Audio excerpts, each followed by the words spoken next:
قال الله تعالى في القرآن المجيد أعوذ بالله من الشيطان الرجيم بسم الله الرحمن الرحيم فلا تطع الكافرين وجاهدهم به جهادا كبيرا وقال رسول الله صلى الله عليه وسلم من عاد لي وليا فقد آذنته بالحرب।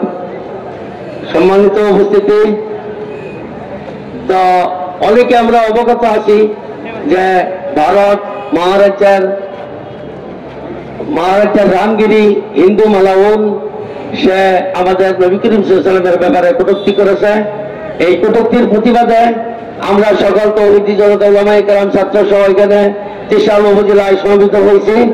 তো আমি বলতে চাই যে আজকে আমাদের দেশে হইলে এই রামগিরি হিন্দু মালাউন আমরা তারা গোপন ভাবে যে কোনো ভাবে হত্যা করতে পারতাম, যেহেতু ভিন্ন দেশে, এবং ওই ভিন্ন দেশে আমরা বিচার কার কাছে বলবো? আরেকবার এই বিপর্যয় শর্মা এক মহিলার দ্বারা কটাক্তি করেছে, আরো এর আগেও করেছে, মোদি করাইছে।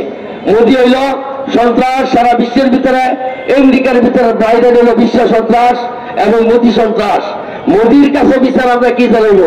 আমরা এখানে সমবেত হয়েছি, আমরা আল্লাহর কাছে জানাবো, যেহেতু আল্লাহ রাসূল সাল্লাল্লাহু আলাইহি ওয়াসাল্লাম বলছেন যে ব্যক্তি আমার ওলির সাথে শত্রুতা রাখে এবং তার সাথে যুদ্ধ করতে চায়, তো আমি ঘোষণা দেই তার সাথে আমি যুদ্ধ করব।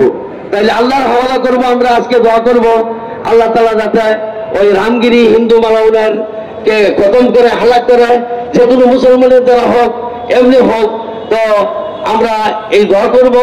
আর মোদী সরকারের জন্য আমরা দোয়া করবো, মোদীকে যেন আল্লাহ তাআলা হালাক করে। মোদী সারা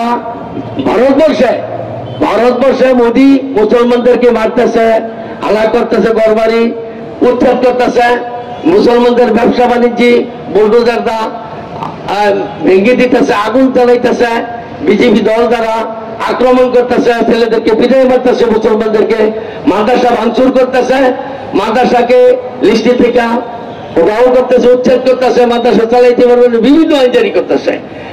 তো যাই হোক, আজকে আর দেরি করবো না, ইনশাল্লাহ আমরা সকলে দোয়া করি মোদী এবং রামগিরি হিন্দু মালাউন এই দুই মালাউনকে যেন আল্লাহ তাআলা হালাক করে, এবং ব্রাইডেনকে যেন আল্লাহ তাআলা হালাক করে, এবং ব্রিটেন ইংল্যান্ডের যারা যে সমস্ত নাস্তিক আমাদের মুসলমান ফিলিস্তিন এবং লেবাননে আক্রমণ করছে, আমাদের বড় বড় হামাস এবং ওই মুসলমানদের বড় বড় নেতাদেরকে ধ্বংস করছে, শহীদ করেছে, এই জন্য আমরা সকলে দোয়া করি আল্লাহ তাআলা যেন লেবাননকে মুক্তি দান করে, স্বাধীন দান করে, ফিলিস্তিনের শান্তি দান করে, এবং সারা বিশ্বের নাস্তিক যারা এরা মুসলমানদের বিরুদ্ধে যারা, এদেরকে যেন আল্লাহ তাআলা ধ্বংস করে হালাক করে।